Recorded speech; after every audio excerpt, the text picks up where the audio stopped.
If you've heard the hit Sabaton song Attack of the Dead Men, you might be surprised to learn the horrifying true story of the Battle of Osowiec Fortress. But don't watch this on an empty stomach.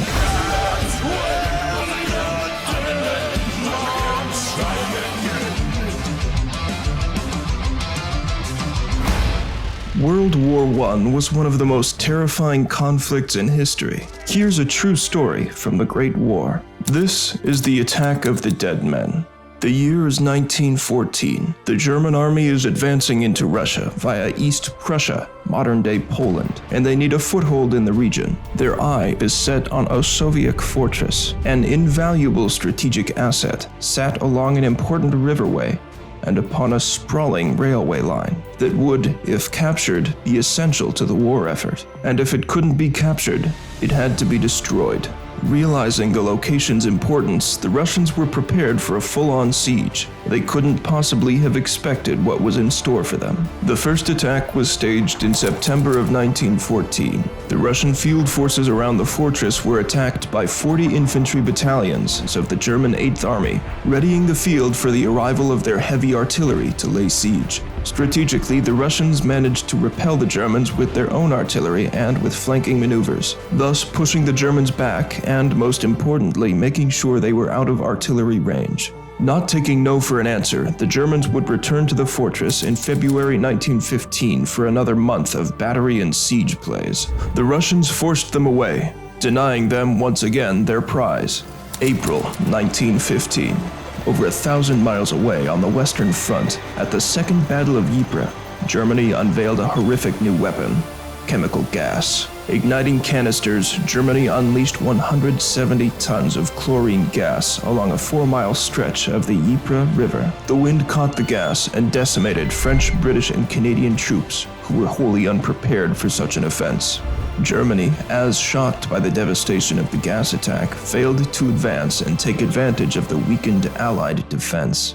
It's estimated that of the 60,000 casualties at the Battle of Ypres, at least 7,000 were from that single chlorine attack. Canadian soldier Lance Sergeant Elmer Cotton described the attack as such: "It produces a flooding of the lungs. It is an equivalent death to drowning, only on dry land. The effects are these: a splitting headache and a terrific thirst.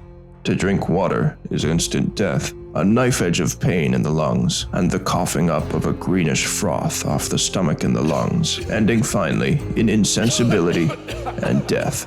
The color of the skin, from white, turns a greenish black and yellow. The tongue protrudes, and the eyes assume a glassy stare. It is a fiendish death to die." In an afternoon, Germany had changed the face of war. All except the Russians, whose own exposure to Germany's chemical weapons had previously resulted in failure. Earlier that year, the Germans had attempted a chlorine attack, but the weather was so cold that the gas simply froze. Germany learned from that mistake. Following the horror of the Second Battle of Ypres, Russian leaders urged for more gas masks and preparative measures against chemical attacks. Unfortunately, that was easier said than done. Most of the Russian chemical industry had belonged to the Germans. Chemical engineering as a branch of the national economy in Russia was non-existent, and those that could do it, mostly German, had fled the country and taken their work with them. July 1915, Paul von Hindenburg, the very man who would help the Nazis take control of Germany, led the German army back to Osowiec for one final push at taking the prize location. Russian defenses were manned by 500 soldiers of the 226th Infantry Regiment Zemlinsky and 400 militia, giving them roughly 900 versus the 7,000 to 8,000 of the German army. The siege once again lasted for several grueling weeks until the morning of August 6th, when the Germans unleashed their final measure against the Russians. Don't forget to unleash your final measure against that subscribe button and leave a like if you're enjoying this video. Leave a comment below to let us know where you'd like to see us go next as we explore the vastness of the dark frontier. It was 4 a.m. when the 30 gas balloons detonated, carried by a strong wind right into Osowiec Fortress. A sickening smog was carried by the wind, composed of chlorine and bromine, turning the air into acid. Soft tissue would melt in contact, and upon inhaling, the body and organs would begin to dissolve. Soon, hell began to reign. The Russians were assaulted by the gas cloud, as well as gas canisters mixed in with artillery shells. To live became torture, and to die would be salvation. The fortress was not prepared at all to withstand a gas attack. There were no plans in place, no resources to collectively and individually protect the garrison, and the gas masks sent to them were of little use, wrote a survivor, Sergei Khmelkov. Any living person stood outside on the bridgehead of the fortress was poisoned to death. The grass turned black. There were flower petals scattered everywhere. The effects were abominable, turning those of the Russian army who survived the shelling into walking dead.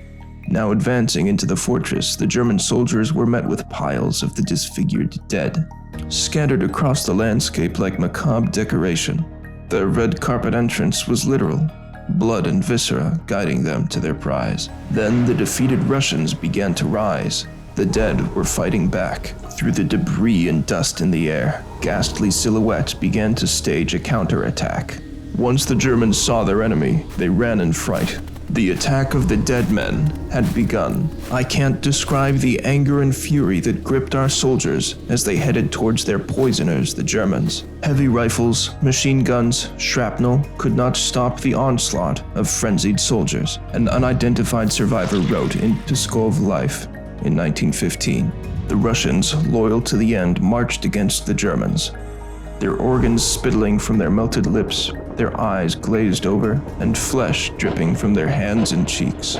60 men opened fire with their faces wrapped in bloody cloths, trembling and coughing, literally spitting out pieces of their lungs onto their blood-stained shirts. Although exhausted and poisoned, they advanced with the sole purpose of crushing the Germans. Frightened, the German retreat was held up by their own razor wire and traps, making them easy pickings for Osowiec's undead. But we know that the attack of the dead men gave Russia enough time to destroy what was left of the fortress and abandon it weeks later. The Germans had won, but by that point their prize was haunted rubble. Evolve or die. Having learned their lesson from the Battle of Osowiec Fortress, history would see Russia's tactics and military industry adapt swiftly. Within a year, absent any national chemical industry, Russia would master chemical warfare for themselves. They started making chlorine at factories in Samara, Rubezhnaya, Saratov, and Vyatka.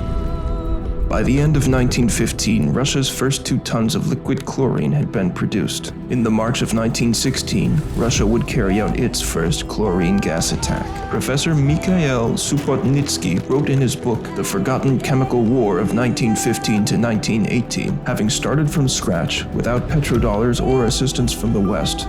In a matter of 12 months, they managed to create a military chemical industry that supplied the Russian army with several types of chemical warfare agents, chemical ammunition, and personal protective equipment. Today, the attack of the dead men remains one of the Great War's most earnest reminders of the true horrors of war, and a precursor to the modern era of chemical warfare.